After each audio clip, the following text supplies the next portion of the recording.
ouvinte, você conhece o conceito de colonização da psicologia? E quais são os seus impactos na oferta de tratamento à saúde mental da população preta? É sobre isso que nós vamos falar hoje em uma conversa muito especial com o psicólogo Bruno Reis, que é supervisor clínico, professor de pós-graduação em neuropsicologia do Hospital Albert Einstein. É também professor na pós-graduação em terapia cognitivo-comportamental e formação em terapia do esquema e sócio fundador e diretor do Espaço Diálogo SP. Bruno também ministra o curso Contribuições da TCC para a Saúde Mental da População Preta, da Weiner Psicologia. Seja muito bem-vindo, Bruno. Prazer é todo meu estar aqui com vocês. Bruno, eu gostaria que a gente começasse explicando o conceito de colonização da psicologia e qual o seu impacto na saúde mental da população preta. Muito bom. Então, gosto de começar explicando o conceito de colonização da psicologia, explicando alguns pontos importantes de qualquer processo de colonização. Então, se a gente pensar rapidamente o processo de colonização do Brasil, a gente tem pelo menos 3 pontos que são muito importantes, né? O primeiro a gente vai chamar de mito fundador, ou seja, os portugueses chegam e aí eles dizem que a partir dali surgiu o Brasil. Ou seja, nessa ideia está implícito que nada aconteceu antes. Então, toda a população indígena, a cultura indígena, nada aconteceu. Esse é um primeiro ponto. O segundo, então, ponto é o que a gente diz, então, de definição de padrões. Então, eles dizem, o Brasil nasceu a partir de hoje e a religião é essa, o jeito de se vestir é esse, o jeito de comer é esse, e aí então começa a catequizar os índios ali, e aí então eles ditam padrões. E um terceiro ponto é o que a gente chama de desumanização e desvalorização dos outros povos, os povos que não são os padrões. Então os índios podiam revidar, dizendo que não, a gente já estava aqui, já tinha uma certa cultura, mas eles então desumanizam e tudo mais. Por que eu expliquei rapidamente isso? Porque é muito importante para a gente entender então a colonização da psicologia. A gente entende que na psicologia aconteceu um movimento muito parecido, né? Ou seja, o mito fundador, né? A gente tem, se você digitar no Google, procurar nos livros de psicologia, a psicologia então surge em 1879 na Alemanha, né? Então a ideia é de que a partir dali surgiu a psicologia, desconsiderando questões importantes como o estoicismo antes de Cristo, o budismo e a mitologia africana que tiveram contribuições para essa análise da psique humana, né? Então o mito fundador. Segundo a definição de padrões, a gente sabe que tudo que a gente estuda em psicologia vem da Europa e dos Estados Unidos, né? E o que tem na nossa grade, normalmente, os teóricos mais importantes são isso. Então, a gente mede a inteligência pelo QI, e a gente tem diferentes padrões aí para medir, né? E o terceiro, a desumanização, ou seja, muitas culturas, a medicina também fez isso. Por exemplo, antes a acupuntura ficava fora da medicina, porque não era o padrão, agora está incluso. Então, muita coisa que não é oficial fica fora do padrão. Sendo assim, temos uma questão importantíssima que é a colonização da psicologia. Por que é tão importante a gente falar isso? Porque vocês, psicólogos, aí fica um desafio para vocês, durante a graduação de vocês, os estudos de vocês já ouviram falar em psicólogos importantíssimos como Fanon, como Akbar, como Nobles, ou como Neuza Santos Souza, uma psicóloga brasileira, ou ainda conceitos importantíssimos como o conceito de Maafa, que é um conceito tão importante para a população preta. Ou seja, o que eu quero dizer com tudo isso? A colonização da psicologia fez com que teóricos importantes da psicologia, técnicas importantes, muitas coisas importantes que seriam úteis para trabalhar com a população preta ficaram fora da cena, e os psicólogos são formados sem esse conhecimento, o que tem um impacto negativo direto na prestação de serviço para essa população. Então, um apanhado geral sobre a questão da colonização da psicologia. Bruno, há 12 anos você atende a população periférica e preta na cidade de São Paulo. Qual é a realidade da oferta de tratamento de saúde mental à população preta hoje em dia em todo o nosso país? Assim, a desigualdade racial que a população preta sofre está muito ligada com a desigualdade social, né? O que quer dizer, então, que tem muitas pessoas pretas que são pobres, têm pouco poder aquisitivo e estão nas periferias, né, ou até mesmo no sistema carcerário. E a gente sabe que no Brasil as periferias são atendidas pelo SUS. Então, eu quero ressaltar, eu que fui durante 10 anos um psicólogo do SUS, dizer que sim, a população preta, por conta dessa questão que eu falei, é atendida, né, de diferentes formas pelo SUS. Nós temos os CAPs álcool e drogas, CAPs adulto, CAPs infantil, os postos de saúde, então o SUS presta serviço aí para essa população. Então, tem uma cobertura. Temos também na clínica, se a gente pensar que a maior parte da população brasileira como um todo é preta, a gente teria que ter uma boa parte dos nossos pacientes da clínica também pretos e pardos. O que vocês, psicólogos, podem cada um pegar a agenda de vocês, pensar quantos pretos e pardos tem, e vocês vão descobrir que existe uma questão bastante desproporcional. Então, assim, no consultório é crescente a presença de pessoas pretas, mas ainda não é o suficiente. As pessoas pretas ainda estão muito longe do consultório. E aí, então, isso em relação à oferta de serviço. Então, tem o SUS, que cobre bastante, e tem os consultórios, que ainda de uma maneira muito tímida cobre a população preta. Mas o que eu acho mais importante dizer dessa prestação de serviço é que, assim, tanto o SUS como o consultório, ainda eles precisam melhorar a sua oferta de serviço, ter uma oferta de serviço mais qualificada, justamente pelo ponto que eu falei inicialmente. Durante a graduação, não há uma qualificação específica para conhecer singularidades da população preta, e aí isso faz com que, tanto no atendimento no SUS como no atendimento do consultório, isso fique faltando, né? E aí, digo que essa falta, essa dificuldade de atender a população preta, gera também uma dificuldade da população preta aderir o processo terapêutico, né?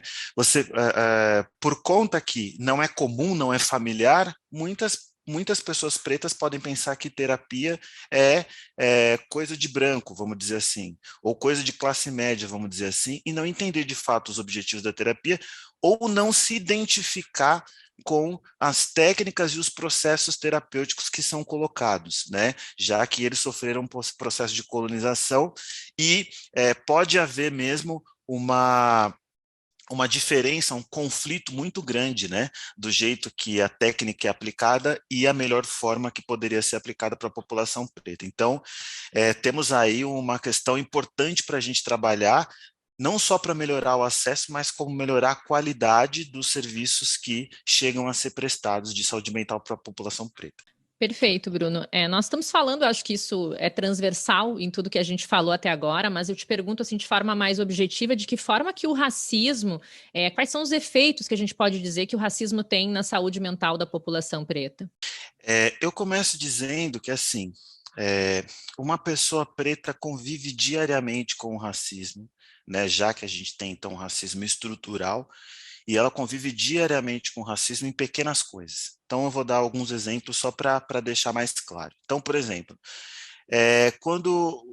pode ser que eu estou num bar à noite, né, com a minha esposa é uma pessoa branca, eu estou num bar à noite, e aí eu simplesmente chamo um taxista para voltar para casa, o taxista vai se aproximando, quando ele olha para mim, ele passa por mim, e não para o carro. Ou o motorista de aplicativo, ele vai se aproximar, eu estou vendo que ele está chegando, ele olha para mim, passa com o carro e cancela a corrida. Mas isso nunca aconteceu com a minha esposa, que é uma pessoa branca. Então, normalmente, o que eu faço? Eu, às vezes, peço para minha esposa chamar o táxi, e quando o táxi para, eu entro no táxi. Ou seja, isso é uma coisa muito simples, mas diversas coisas acontecem na vida de uma pessoa preta. Então, por exemplo, eu entro numa farmácia, às vezes, para comprar o remédio, o segurança fica me olhando e ele vem atrás de mim. Ou, tem várias pessoas para entrar na fila de um prédio. Aí, todas as pessoas entram sem muitos questionamentos. E aí, o segurança pede só o meu documento, né? Então, são coisas que a gente pode pensar que são muito sutis, que são muito tranquilas, mas é o dia todo, o tempo inteiro, né? E aí, a questão dos efeitos do racismo vai muito como a pessoa preta lidar com isso. Os resultados, de uma maneira geral, a gente pode discutir mais no curso, né, contribuições da TCC para a saúde mental da população preta, mas a gente tem como resultado o estresse, né? De você ficar o tempo todo sendo vigiado e a polícia vai te parar de novo e vão querer saber disso ou daquilo de novo. A gente tem uma desesperança de você, de tantas vezes que acontece, você deixa de acreditar que aquilo um dia pode melhorar. E aí, em muitos casos, pode ter o alcoolismo, pode ter uma desesperança significativa que interfira no processo de depressão e tudo mais. E em outros casos, que a gente vai chamar de uma resignação, que também a gente chama da introjeção do racismo, é o que a gente vai chamar de auto-ódio. Ou seja, eu fico convencido de que de fato eu não tenho valor. Eu fico convencido de que de fato isso não tem de que eu não sou para essa sociedade, que eu não sou o padrão, que eu não tenho as minhas capacidades, não devem ser valorizadas, e isso pode favorecer um processo de depressão ou um processo de ideação suicida ou uma série de outras questões, né? Então, eu defino 3 classes principais: o estresse, a desesperança e a introjeção do racismo, a resignação, mas no curso a gente passa por todas essas etapas aí, né? Realmente é um tema bem complexo. Tu mencionavas a questão do suicídio, né? E o Setembro Amarelo é um mês que nós falamos sobre a prevenção do suicídio. Essa questão impacta a população preta de forma diferente? É bem interessante que, assim, a história, a questão do suicídio está intimamente ligada com a saúde mental da população preta, não é de agora. Isso faz pelo menos 500 anos. Então, pensa que a população preta estava na África, e aí, então, os europeus sequestram a população preta, coloca nos navios negreiros para trazer para o Brasil. No navio negreiro, muitos pretos já tinham entendido que eles chegariam num continente e passariam por mais de 300 anos de escravidão. Então, alguns já pularam para se suicidar. Eles pulavam dos navios para se suicidar. Então, veja como é antiga essa relação entre os efeitos do racismo e o suicídio. Quando os pretos chegavam, e eles passavam anos e anos nas senzalas, a vida na senzala, pensa que mais de 300 anos de escravidão são gerações e gerações. O avô era escravo, o pai era escravo, ele era escravo e o filho seria escravo. O que gera uma profunda desesperança de que a situação nunca vai mudar. E nunca mudou para boa parte da população, foram mais de 300 anos. Então, eles também se matavam de diferentes formas, como, por exemplo, comendo terra. Eles ficavam sem comer e eles ficavam comendo terra até eles morrerem, né? Mas isso não acabou, né? Então, no dia 21 de maio de 2021, agora, um aluno de geografia do curso da USP, ele sofreu racismo na instituição, isso está público, né? Isso tem muitas notícias sobre isso. Ele pediu ajuda de diferentes formas para os colegas, para os professores, ninguém conseguiu entender ele, e ele pulou de um prédio, né? Agora, 25 de maio de 2021. Então, assim como os escravos pulavam dos navios negreiros, Ricardo Lima, o aluno, agora no dia 25 de maio, pulou de um prédio da Universidade de São Paulo. Então, é uma questão que é muito relevante. Aaron Beck, no livro TCC para casos de suicídio, percebe isso, e ele faz um alerta aos psicólogos TCC no livro. Ele diz, a gente precisa tomar cuidado, porque quando a gente vai usar as nossas técnicas para tratar do racismo com pacientes afrodescendentes, às vezes eles não confiam na gente, porque nós somos pessoas brancas, de classe média muito diferente deles, e as nossas técnicas não fazem efeito neles, né? Então fica esse recado do Aaron Beck. E aí, então, a gente junta que a questão do suicídio, ela se soma com o assunto que eu falei anteriormente, que quando você introjeta a ideia de fato que você é um outro que não tem lugar e que não tem valor, e você tem toda essa questão do auto-ódio, né? Tirar a própria vida pode começar a fazer sentido. Então, a gente precisa realmente cuidar para que não chegue nesse ponto, né? Falávamos aí sobre as dificuldades de acesso e até do próprio interesse e procura, né, por um tratamento adequado, um tratamento para a saúde mental. É um tema tabu em nossa sociedade, a própria questão da saúde mental, então ainda mais quando o atendimento não é adequado ou uma experiência pode ser ruim, né, nesse atendimento. Eu te pergunto como que a psicologia pode melhorar para se tornar mais respeitosa, mais acolhedora, mais eficiente nesse sentido e até ter essa capacidade de identificar os efeitos do racismo nessas subjetividades de cada paciente, né? Como que a gente pode traçar aí caminhos para essa melhoria da psicologia nesse sentido? Eu, antes de responder essa pergunta, começo agradecendo aí a Weiner Psicologia, que acolheu muito bem a mim e a ideia do curso e a causa do curso. Então, eu realmente achei muito legal. E, inclusive, é muito difícil você ter espaço para poder divulgar e levar adiante um projeto desse, como esse curso que a gente está fazendo. Então, fica de fato aí de coração o meu agradecimento. Eu acho que o caminho é esse, né? Primeiro lugar, eu acho que a psicologia como um todo, entender que existe uma psicologia tradicional colonizada e que essa psicologia tradicional colonizada, ela torna um ponto cego como a gente vai tratar dos indígenas, como a gente vai tratar da população preta, como a gente vai tratar da população carcerária, população LGBTQI+.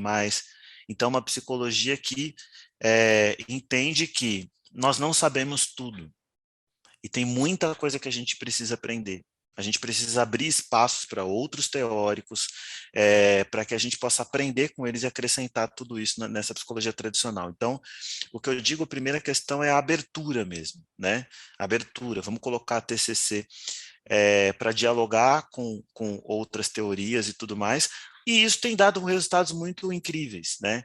Eu acho que, por exemplo, quando a TCC dialoga tão bem com o Oriente, a gente tem o Mindfulness que surge, né? Então, quando a medicina dialoga lá com o Oriente e aceita a acupuntura, a gente tem a acupuntura inclusa. Então, a gente tem muitas técnicas, muitas coisas, eu acho que então que, assim como a Weiner fez, que os psicólogos se abram para essas novas possibilidades, né? Acho que, num geral, é uma coisa que a gente precisa fazer, e a gente chama esse movimento de descolonização da psicologia. Em alguns lugares a gente lê descolonização, em outros a gente lê decolonização, mas é isso que a gente quer dizer, esse é o caminho.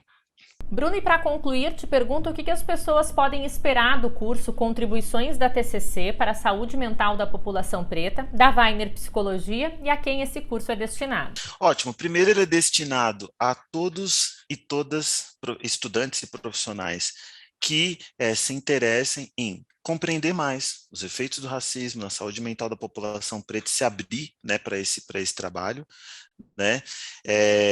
Na vida de um psicólogo, certamente ele vai atender a população preta e parda, seja quando ele estiver fazendo a graduação nos estágios, seja se ele trabalhar no SUS, seja se ele estiver fazendo estágio numa pós-graduação, ou a população preta que tem poder aquisitivo e também paga psicoterapia, porque existe muito uma dúvida de que, por que eu vou fazer um curso assim, sendo que as pessoas pretas ainda estão pouco presentes nesse serviço? É um erro, né? 56% da população é muita gente. Então, esse curso contribui para que a gente possa prestar um melhor serviço para a maior parte da população brasileira. Então, é para todos, né, que estejam de coração aberto, que queiram aí estar com a gente nessa. E aí, falando especificamente do conteúdo do curso. O que esperar? Nós temos, então, um trabalho de letramento racial, ou seja, a gente apresenta conceitos da filosofia, da história, da sociologia, que são importantes para um psicólogo compreender, né? E também conceitos da psicologia africana, que são importantes para o psicólogo entender, né? E como eles podem ser aplicados na clínica, e a gente articula esses conceitos com os nossos conceitos já conhecidos da terapia cognitivo-comportamental. Essa junção de trazer esses conceitos, né, da gente acrescentar esses conceitos na nossa TCC, né, aí a nossa TCC faz o bom papel dela de conseguir colocar em prática. Então, a gente trabalha a gente parte de um conceito e aí a gente consegue aplicar esse conceito. Então, como que eu posso, então, na prática, qual o tipo de intervenção, como que eu avalio, quais técnicas a gente pode utilizar? Então, é esse trabalho que a gente vai fazer, que a gente apresenta no curso. Muito obrigada. Eu conversei com o psicólogo Bruno Reis, que ministra o curso Contribuições da TCC para a Saúde Mental da População Preta, da Weiner Psicologia. Em nosso site www.weinerpsicologia.com.br você encontra informações sobre este e também sobre outros cursos. Bruno, muito obrigada pela tua presença aqui. Eu que agradeço. Obrigada a você que nos acompanhou em mais um vídeo aqui do canal. Convido vocês a se inscreverem em nosso canal para receber sempre em primeira mão as nossas novidades. Toda semana tem vídeo novo por aqui. A gente se vê na próxima. Até lá!